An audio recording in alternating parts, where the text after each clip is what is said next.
ओम श्री गुरुवे नमः। ओम श्री गणेशाय नमः। ओम महामाया महाविपरीत प्रत्यंगराय नमः। और आज का प्रसंग है गरुड़ जी और उनके भाई अरुण की उत्पत्ति के विषय में।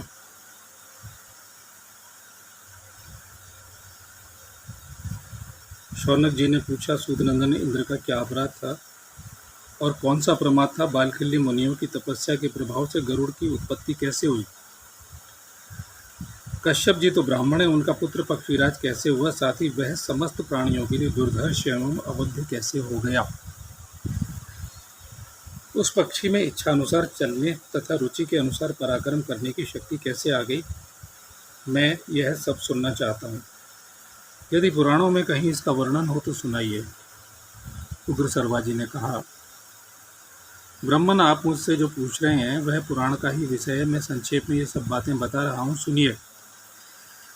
कहते हैं, प्रजापति कश्यप जी पुत्र की कामना से यज्ञ कर रहे थे। उसमें ऋषियों, देवताओं तथा गंधर्वों ने भी बड़ी सहायता की। उस यज्ञ में कश्यप जी ने इंद्र को समिधा लाने के काम पर नियुक्त किया। बालखिल्य मुनियों तथा अन्य देवगणों को भी यह कार्य सौंप दिया गया था। इंद्र शक्तिशाली थे। उन्होंने अपने बल के अनुसार लकड़ी का एक पहाड़ जैसा बोझ उठा लिया और उसे बिना कष्ट के ही वे ले आए।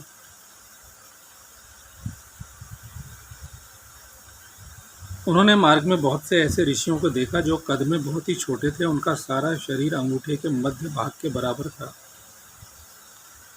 वे सब मिलकर पलाश की एक बाती छोटी सी टहनी लिए आ रहे थे। उन्होंने आहार छोड़ रखा था, तपस्या ही उनका धन था। वे अपने अंगों में ही समाये हुए से जान पड़ते थे। पानी से भरे हुए गोखुर के लांघने से भी उन्हें बड़ा क्लेश होता था। पानी से भरे हुए गोखुर के लांघने में भी उन्हें बड़ा क्लेश होता था। यानी एक साइज गाय के खुर जितना गड्ढा, तो उसे लांघने में भी बड़ा क्लेश होता था। उनमें शारीरिक बल बहुत कम था। अपने बल के घमंड में मतवाले इंद्र ने आश्चर्यचकित होकर उन सबको देखा और उनकी हंसी उड़ाते हुए अपमान पूर्वक उन्हें लांघकर शीघ्रता के साथ आगे बढ़ गए। यानी उनके ऊपर से छोटे पार चले गए। इंद्र के इस व्यवहार से बालखिल्य मुनियों को बड़ा रोष हुआ। उन्होंने हृदय में भारी क्रोध का उदय हो गया। उनके हृदय में दोबारा सुनते हैं, उनके हृदय में भारी क्रोध का उदय हो गया। अतः उन्होंने उस समय एक ऐसे महान कर्म का आरंभ किया जिसका परिणाम इंद्र के लिए भयंकर था। ब्राह्मणों व उत्तम तपस्वी बालखिल्य मन में जो भी कामना रखकर छोटे बड़े मंत्रों द्वारा विधि पूर्वक अग्नि में आहुति देते थे, वह बताता हूँ, सुनिए। संयम पूर्वक उत्तम व्रत का पालन करने वाले वे महर्षि यह संकल्प करते थे कि संपूर्ण देवताओं के लिए कोई दूसरा ही इंद्र उत्पन्न हो, जो वर्तमान देवराज के लिए भयदायक, इच्छानुसार पराक्रम करने वाला और अपनी रुचि के अनुसार चलने की शक्ति रखने वाला हो। शौर्य और वीर्य में इंद्र से वह 100 गुना बढ़कर हो, उसका वेग मन के समान तीव्र हो। हमारी तपस्या के फल से अब ऐसा ही वीर प्रकट हो जो इंद्र के लिए भी भयंकर हो। उनका यह संकल्प सुनकर 100 यज्ञों का अनुष्ठान पूर्ण करने वाले देवराज इंद्र को बड़ा संताप हुआ और वे कठोर व्रत का पालन करने वाले कश्यप जी की शरण में गए। देवराज इंद्र के मुख से उनका संकल्प सुनकर प्रजापति कश्यप बालखिल्यों के पास गए और उनसे उस कर्म की सिद्धि के संबंध में प्रश्न किया। सत्यवादी महर्षि बालखिल्यों ने हाँ, ऐसी ही बात है कहकर अपने कर्म की सिद्धि का प्रतिपादन किया। तब प्रजापति कश्यप ने उन्हें सांत्वना पूर्वक समझाते हुए कहा, तपोधनो, ब्रह्मा जी की आज्ञा से ये पुरंदर तीनों लोकों के इंद्र बनाए गए हैं और आप लोग भी दूसरे इंद्र की उत्पत्ति के लिए प्रयत्नशील हैं। संत महात्माओं, आप ब्रह्मा जी के वचन मिथ्या न करें। साथ ही मैं यह भी चाहता हूं कि आपके द्वारा किया हुआ यह अभीष्ट संकल्प भी मिथ्या न हो। अतः अत्यंत बल और सत्वगुण संपन्न जो यह भावी पुत्र है, यह पक्षियों का इंद्र हो। देवराज इंद्र आपके पास याचक बनकर आए हैं, आप इन पर अनुग्रह करें। महर्षि कश्यप के ऐसा कहने पर तपस्या के धनी बालकिल्य मुनि उन मुनि श्रेष्ठ प्रजापति का सत्कार करके बोले। महर्षि कश्यप के ऐसा कहने पर तपस्या के धनी बालकिल्य मुनि उन मुनि श्रेष्ठ प्रजापति का सत्कार करके बोले। बालकिल्यों ने कहा, प्रजापति, हम सब लोगों का यह अनुष्ठान इंद्र के लिए हुआ था और आपका यह यज्ञ समारोह संतान के लिए अभीष्ट था। अतः इस फल सहित कर्म को आप ही स्वीकार करें और जिसमें सबकी भलाई दिखाई दे वैसा ही करें। उग्र सर्वाजी कहते हैं, इसी समय सुलक्षणा दक्ष कन्या कल्याणमयी विनीता देवी, जो उत्तम यश से सुशोभित थी, पुत्र की कामना से तपस्या पूर्वक ब्रह्मचर्य व्रत का पालन करने लगी। ऋतु काल आने पर जब वह स्नान करके शुद्ध हुई तब अपने स्वामी की सेवा में गई। उस समय कश्यप जी ने उनसे कहा, देवी, तुम्हारा यह अभिष्ट समारंभ अवश्य सफल होगा। तुम ऐसे 2 पुत्रों को जन्म दोगी जो बड़े वीर और तीनों लोकों पर शासन करने की शक्ति रखने वाले होंगे। बालखिल्यों की तपस्या तथा मेरे संकल्प से तुम्हें 2 परम सौभाग्यशाली पुत्र होंगे जिनकी तीनों लोकों में पूजा होगी। इतना कहकर भगवान कश्यप ने पुनः विनीता से कहा, देवी, यह गर्भ महान अभ्युदयकारी होगा, अतः इसे सावधानी से धारण करो। तुम्हारे ये दोनों पुत्र संपूर्ण पक्षियों के इंद्रपद का उपभोग करेंगे। स्वरूप में पक्षी होते हुए भी इच्छानुसार रूप धारण करने में समर्थ और लोक संभावित वीर होंगे। विनीता से ऐसा कहकर प्रसन्न हुए प्रजापति ने शतक्रतु इंद्र से कहा, पुरंदर, ये दोनों महापराक्रमी भ्राता तुम्हारे सहायक होंगे, तुम्हें इनसे कोई हानि नहीं होगी। इंद्र, तुम्हारा संताप दूर हो जाना चाहिए। देवताओं के इंद्र तुम ही रहोगे। एक बात ध्यान रखना, आज से फिर कभी तुम घमंड में आकर ब्रह्मवादी महात्माओं का उपहास और अपमान न करना, क्योंकि उनके पास वाणी रूप अमोघ वज्र है तथा वे तीक्ष्ण कोप वाले होते हैं। कश्यप जी के ऐसा कहने पर देवराज इंद्र निशंक होकर स्वर्गलोक में चले गए और अपना मनोरथ सिद्ध होने से विनीता को भी बहुत प्रसन्नता हुई। उनमें उसने 2 पुत्र उत्पन्न किए, अरुण और गरुड़। जिनके अंग कुछ अधूरे रह गए थे वे अरुण कहलाते हैं। वे ही सूर्यदेव के सारथी बनकर उनके आगे आगे चलते हैं। भृगुनंदन दूसरे पुत्र गरुड़ पक्षियों के इंद्र पद पर अभिषेक किया। दूसरे पुत्र गरुड़ का पक्षियों के इंद्र पद पर अभिषेक किया। अब तुम गरुड़ का यह महान पराक्रम सुनो। अब यहाँ से, ऐसे पहले भी गरुड़ जी का पराक्रम है, यहाँ से उनके महान पराक्रम का वर्णन किया जा रहा है। और देवताओं के साथ उनका युद्ध का प्रसंग है, क्योंकि वो अमृत लेने जा रहे हैं। ऐसा हमने पिछले भागों में बताया है। उग्र सर्वाजी कहते हैं, द्विज श्रेष्ठ देवताओं का समुदाय जब इस प्रकार भांति भांति के अस्त्र शस्त्रों से संपन्न हो युद्ध के लिए उद्यत हो गया, उसी समय पक्षीराज गरुड़ तुरंत ही देवताओं के पास जा पहुँचे। उन अत्यंत बलवान गरुड़ को देखकर संपूर्ण देवता कांप उठे। उनके सभी आयुध आपस में ही आघात प्रत्याघात करने लगे। वहाँ विद्युत एवं अग्नि के समान तेजस्वी और महापराक्रमी अमेय आत्मा भौमन, यानी उनका नाम विश्वकर्मा दिया गया है, उन्हीं को अमेय आत्मा भौमन कहा गया है, अमृत की रक्षा कर रहे थे। वे पक्षीराज के साथ 2 घड़ी तक अनुपम युद्ध करके उनके पंख, चोंच और नखों से घायल होकर उस रणांगण में मृतक तुल्य हो गए।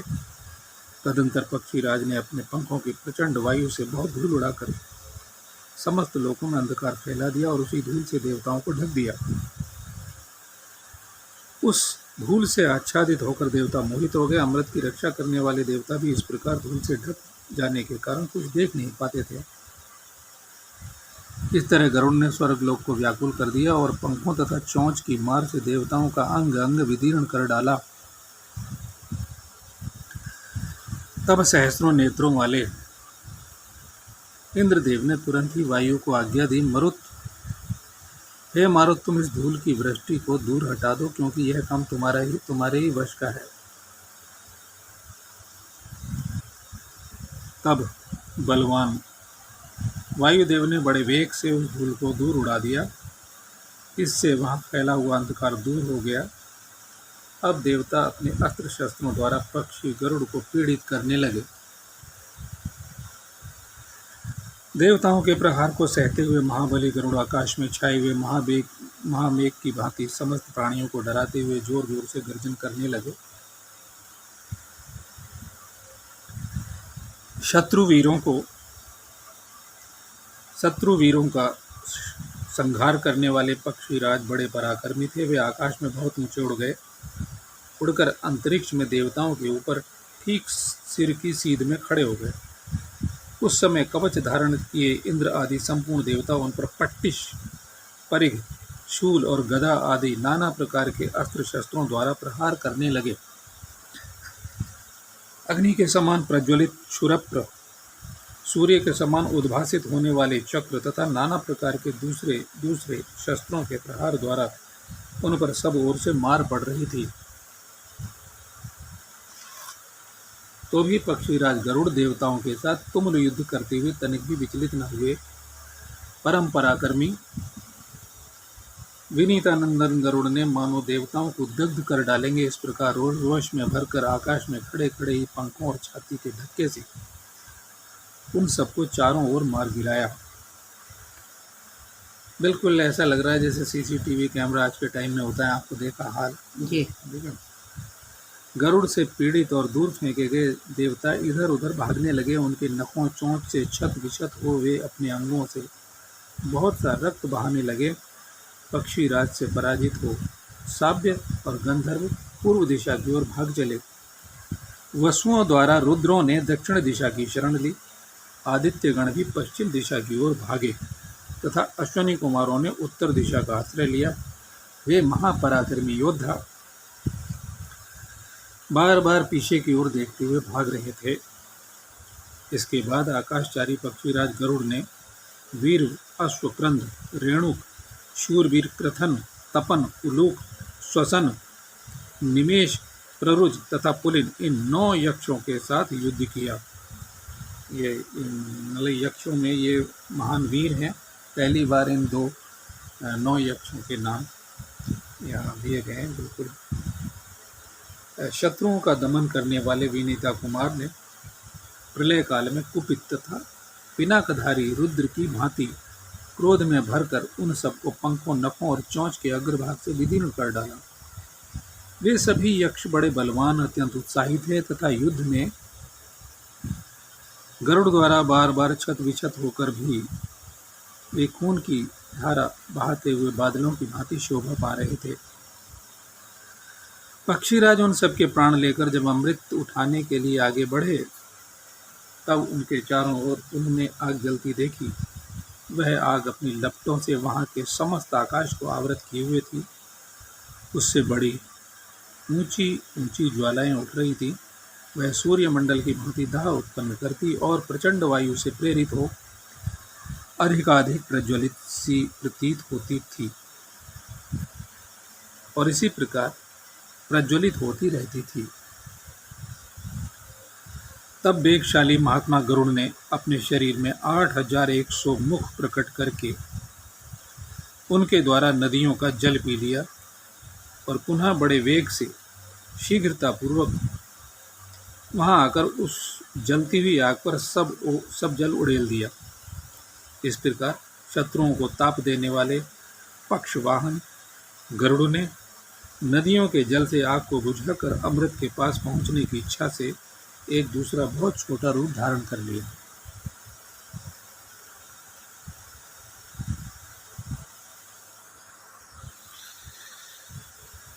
उग्र सर्वा जी कहते तदंतर जैसे जल का वेग समुद्र में प्रवेश कर जाता है, उसी प्रकार पक्षीराज गरुड़ सूर्य की किरणों के समान प्रकाशमान स्वर्णमय स्वरूप धारण करके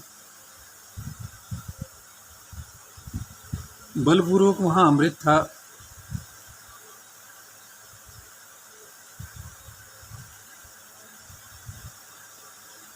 जहां अमृत था उस स्थान में घुस गए। पुनः पढ़ता हूँ। उसी प्रकार पक्षीराज गरुड़ सूर्य की किरणों के समान प्रकाशमान स्वर्णमय स्वरूप धारण करके बलपूर्वक जहां अमृत था उस स्थान में घुस गए। उन्होंने देखा अमृत के निकट एक लोहे का चक्र घूम रहा है, उसके चारों ओर छुरे लगे हुए हैं। वह तदंतर चलता रहता है, निरंतर चलता रहता है और उसकी धार बड़ी तीखी है। वह घोर चक्र अग्नि और सूर्य के समान ज्वाजल्यमान था।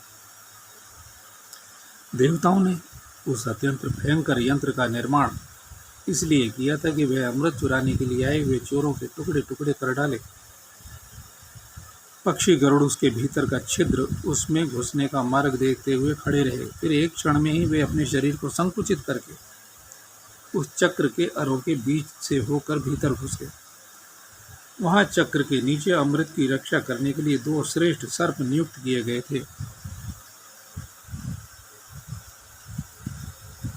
उनकी कांति प्रज्वलित अग्नि के समान जान पड़ती थी। बिजली के समान उनकी लपलपाती हुई जीभें, दीप्यमान मुख और चमचमाती हुई आंखें थीं। वे दोनों सर्प बड़े पराक्रमी थे।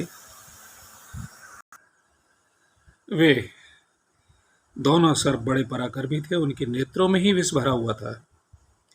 वे बड़े भयंकर थे, नित्य क्रोधी और अत्यंत वेगशाली थे। गरुड़ ने उन दोनों को देखा। उनके नेत्रों में सदा क्रोध भरा रहता था। वे निरंतर एकटक दृष्टि से देखा करते थे। उनकी आंखें कभी बंद ही नहीं होती थी। उनमें से एक भी जिसे देख ले वह तत्काल भस्म हो सकता था। सुंदर पंख वाले गरुड़ जी ने सहसा धूल झोंककर उनकी आंखें बंद कर दी और उनसे अदृश्य रहकर ही वे सब ओर से उन्हें मारने और कुचलने लगे। आकाश में विचरने वाले महापराक्रमी विनीता कुमार ने वेगपूर्वक आक्रमण करके उन दोनों सर्पों के शरीर को बीच से काट डाला। फिर वे अमृत की ओर झपटे और चक्र को तोड़ फोड़कर अमृत के पात्र को उठाकर बड़ी तेजी के साथ वहां से उड़ चले। उन्होंने स्वयं अमृत को नहीं पिया, केवल उसे लेकर शीघ्रतापूर्वक वहां से निकल गए और सूर्य की प्रभा का तिरस्कार करते हुए बिना थकान के ही चले आए। उस समय आकाश में विनीता नंदन गरुड़ की भगवान विष्णु से भेंट हो गई। भगवान नारायण गरुड़ के लोलुपता रहित पराक्रम से बहुत संतुष्ट हुए थे।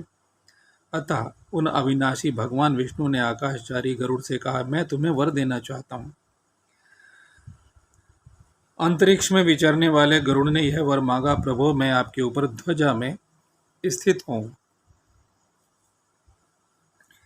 इतना कहकर वे भगवान नारायण से फिर यों बोले, भगवान मैं अमृत पिए बिना ही अजर अमर हो जाऊं। तब भगवान विष्णु ने विनीता नंदन गरुड़ से कहा, एवं वस्तु ऐसा ही हो। वे दोनों वर ग्रहण करके गरुड़ जी ने भगवान विष्णु से ये कहा, देव मैं भी आपको वर देना चाहता हूं। भगवान आप भी कोई वर मांगे। तब श्री हरि ने महाबली गरुत्मान से अपना वाहन होने का वर मांगा। गरुत्मान शब्द उन्हें कहा गया है। भगवान विष्णु ने गरुड़ को अपना ध्वज बना लिया, उन्हें ध्वज के ऊपर स्थान दिया और कहा, इस प्रकार तुम मेरे ऊपर ही रहोगे। तदंतर उन भगवान नारायण ने एवं वस्तु कहकर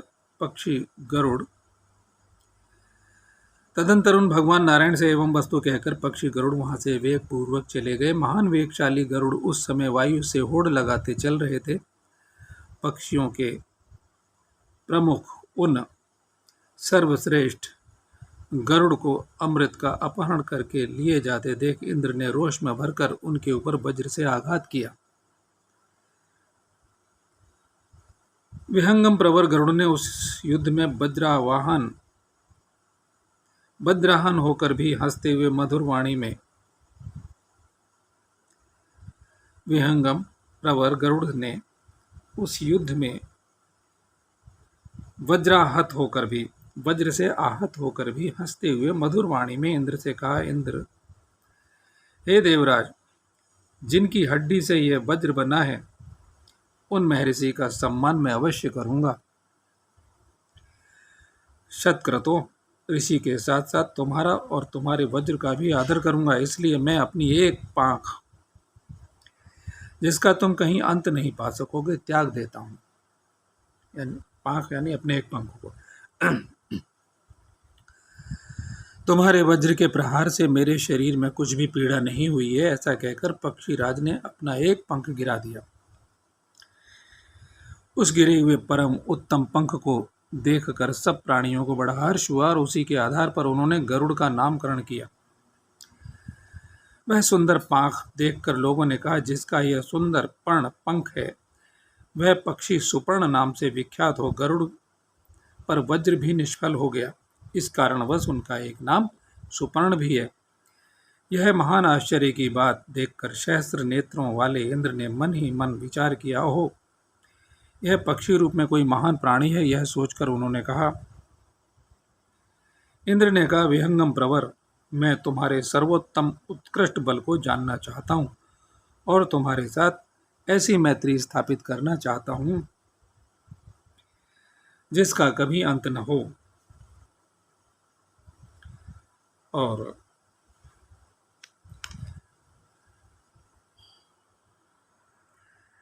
आज का प्रसंग यहीं पूरा करते हैं और इससे आगे का दूसरा भाग प्रारंभ करेंगे। प्रसंग को पुनः आगे बढ़ा देते हैं। अभी है वक्त 21 मिनट हुए हैं। गरुड़ जी ने कहा, देव पुरंदर, तुम्हारी जैसी इच्छा है उसके अनुसार तुम्हारे साथ मेरी मित्रता स्थापित हो। मेरा बल भी जान लो, वर वह महान और अक्षय है।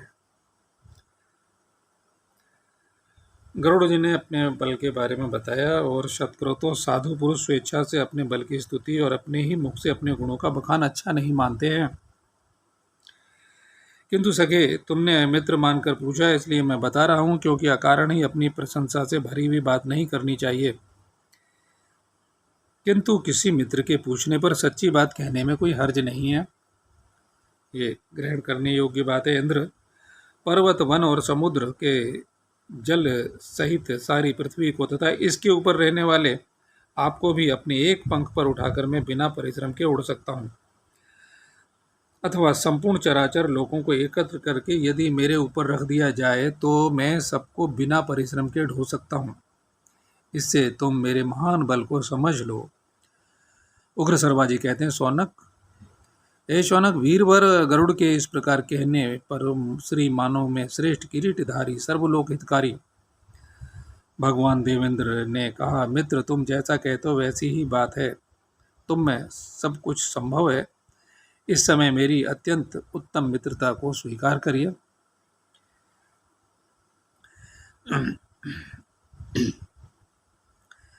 यदि तुम्हें स्वयं अमृत की आवश्यकता नहीं है तो वह मुझे वापस दे दो। तुम जिनको यह अमृत देना चाहते हो वे इसे पीकर हमें कष्ट ही पहुंचावेंगे। गरुड़ ने कहा, स्वर्ग के सम्राट सहस्राक्ष, किसी कारणवश मैं यह अमृत ले जाता हूँ। इसे किसी को भी पीने के लिए नहीं दूंगा। मैं स्वयं जहाँ इसे रख दूं वहाँ से तुम तुरंत उठाकर ले जा सकते हो।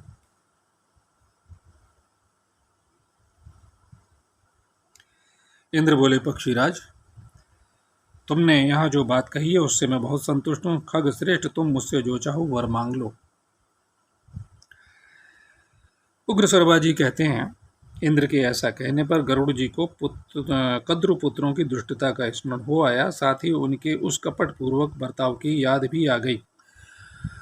अब यहाँ कहना चाहते हैं, जो मेरे श्रोता मेरी इस कथा को सुन रहे हैं, ये असली संपूर्ण महाभारत है।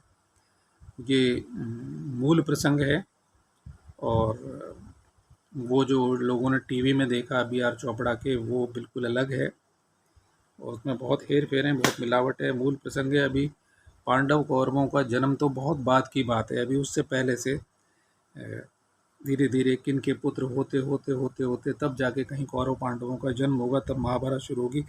तो जहाँ से आरंभ है मैं ये भाग आरंभ कर रहा हूँ। ये 13वां भाग चल रहा है। तो आरंभ से मेरे इससे पूर्व के भाग भी वो पढ़ें, देख मतलब सुने। ये भाग 1 से सब्सक्राइब करेंगे तो मिल जाएंगे।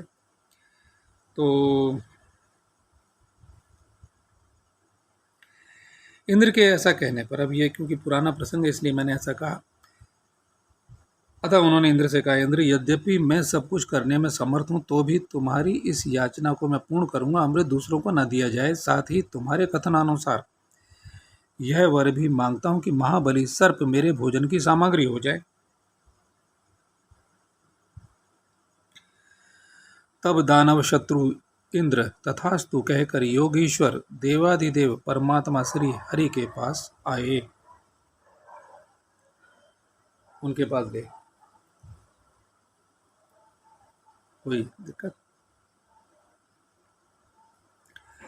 श्री हरि ने भी गरुड़ जी की कही हुई बात का अनुमोदन किया। तदंतर स्वर्ग लोक के स्वामी भगवान इंद्र पुनः गरुड़ को संबोधित करके इस प्रकार बोले, तुम जिस समय इस अमृत को कहीं रख दोगे,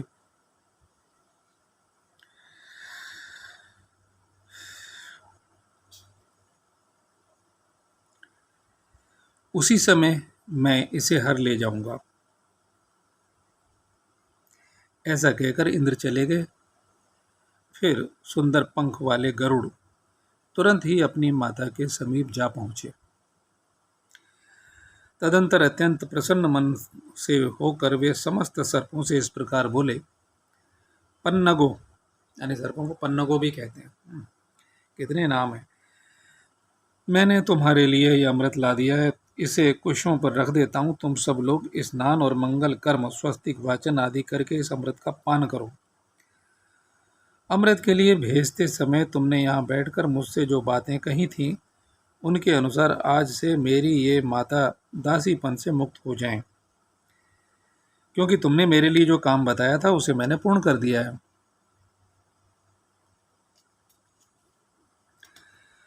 तब सर्पगण तथास्तु कहकर स्नान के लिए इसी बीच में इंद्र तब सर्पगण तथास्तु कहकर के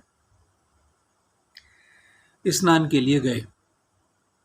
इसी बीच में इंद्र वह अमृत लेकर पुनः स्वर्गलोक चले गए। इसके अनंतर अमृत पीने की इच्छा वाले सर्प स्नान, जप और मंगल कार्य करके प्रसन्नता पूर्वक उस स्थान पर आए जहां कुश के आसन पर अमृत रखा था। आने पर उन्हें मालूम हुआ कि कोई उसे हर ले गया है। तब सर्पों ने यह सोचकर संतोष किया कि यह हमारे कपटपूर्ण बर्ताव का बदला है, यानी उन्हें आत्मग्लानि हुई कि हमने भी तो कपट किया।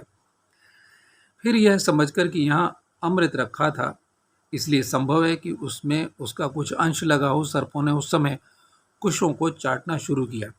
ऐसा करने से सर्पों की जीभ के 2 भाग हो गए। तभी से पवित्र अमृत का स्पर्श होने के कारण पवित्री की संज्ञा हो गई। जब हम लोग यज्ञानुष्ठान करते हैं या कोई भी ब्राह्मण भाई यज्ञानुष्ठान करते हैं तो कहते हैं ना पवित्री, हाथ की इस उंगली में जो है तर्जनी उंगली बांधते हैं ना, पवित्री लाइए। तो कुशा और ग्रहण काल में भी कुशा को रखा जाता है, तो सूर्य ग्रहण, चंद्र ग्रहण के दुष्प्रभाव से रक्षा हो जाती है। यानी जहाँ वो रहेगा, जिस जल में, जिस भोजन में, वो दूषित नहीं होता है। और भगवान कृष्ण ने तो सबसे पहले कुशासन बिछाने के लिए क्या, योग साधना के अंदर योग साधना करने के लिए। इस प्रकार महात्मा गरुड़ ने देवलोक से अमृत का अपहरण किया और सर्पों के समीप तक उसे पहुंचाया। साथ ही सर्पों को 2 जिह्वाओं से युक्त बना दिया। उस दिन से सुंदर पंखों वाले गरुड़ अत्यंत प्रसन्न हो अपनी माता के साथ रहकर वहां वन में इच्छा अनुसार घूमने फिरने लगे। वे सर्पों को खाते और पक्षियों से सादर सम्मानित होकर अपनी उज्ज्वल कीर्ति चारों ओर फैलाते हुए माता विनीता को आनंद देने लगे। जो मनुष्य अब आगे इस कथा का जिन्होंने ये कथा सुनी है कथा श्रवण का, क्योंकि जब हम कथा सुनते हैं, कथा सुनने से कैसे लाभ होगा, आदमी सोचता है हमें कथा सुनने से कैसे लाभ होगा, तो हिंदी, तो कथा सुनने से हमारे मन का जो मैल है, हमारे मन की जो कलुषता है वो धुलती है। अभी आगे बहुत बहुत ज्ञान के प्रसंग आएंगे और हम एक भाव में जुड़ जाते हैं। हम सुन रहे हैं तो हमारे मन में वह दृश्य उभर रहा है और वो परम ब्रह्म, जैसे इंद्र की स्तुति गई तो परम ब्रह्म परमात्मा की स्तुति, तो वैसे हमारे शरीर में तरंगें बन जाती हैं जब हम परमात्मा के भाव में स्थित होते हैं, किन्हीं भी रूप में, चाहे हम गरुड़ जी की स्तुति कर रहे हैं, भगवान विष्णु की कर रहे हैं, इंद्र की कर रहे हैं, किन्हीं, तो लेकिन सभी रूपों से हम उसी परम ब्रह्म परमात्मा के तेज में प्रवेश करते हैं। और साफ साफ कहा है कि ये इंद्र के माध्यम से परमात्मा की स्तुति है, विष्णु के माध्यम, विष्णु स्तोत्र कह रहे हैं तो परम ब्रह्म परमात्मा की स्तुति है। तो जो मनुष्य इस कथा को श्रेष्ठ द्विजों की उत्तम गोष्ठी में सदा पढ़ता अथवा सुनता है और सुनाता है, वह पक्षीराज महात्मा गरुड़ के गुणों का गान करके, उनका गान करने से पुण्य का भागी होकर निश्चय ही स्वर्गलोक में जाता है। ओम तत्सत। 6 अगस्त 2022 की रात्रि, यानी 7 अगस्त अंग्रेजी हिसाब से 1:58 हो गया है। ओम तत्सत, ओम तत्सत, ओम तत्सत।